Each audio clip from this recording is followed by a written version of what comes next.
Oh yeah, that's right. I've made it back to civilization, baby. As you might be able to tell, I have spent several days in the bush. With the boys from Abyss Dredging, and I have had a cracking time. Yeah, pretty cracking time.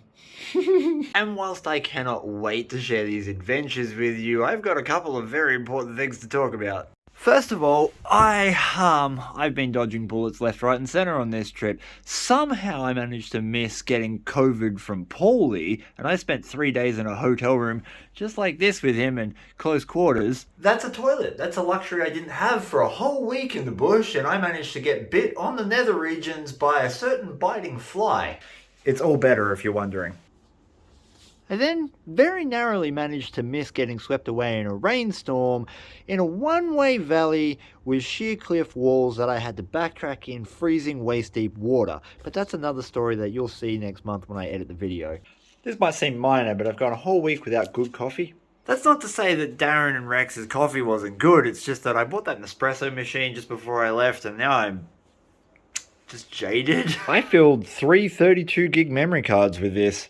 Which isn't the bullet, but I was working with a professional film crew. Oh yeah, there's a story there. And lastly and most importantly, I came out of the bush after 7 days of no reception to discover that Auckland is in a state of emergency, and that's the airport I'm meant to be leaving from tomorrow. Luckily for me, I flew into Nelson, so I was able to rearrange some of my flights. Got to fly out 2 days later, but at the very least, I'm not going to be stuck in a soggy airport.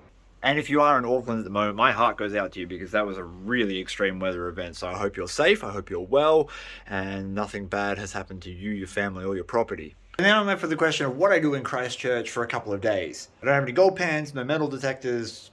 I don't know what's there. I'm on a really tight budget because I've had to spend about $2,000 just to get these flights out of the country and back home. So if you have any ideas, please leave them in the comments below. I'd love to read over them and I'd love to get a feel for what could be possible out there. I guess that's a cautionary tale. If you get a free business class upgrade on the way over, perhaps things are going to go a bit screwy at the end.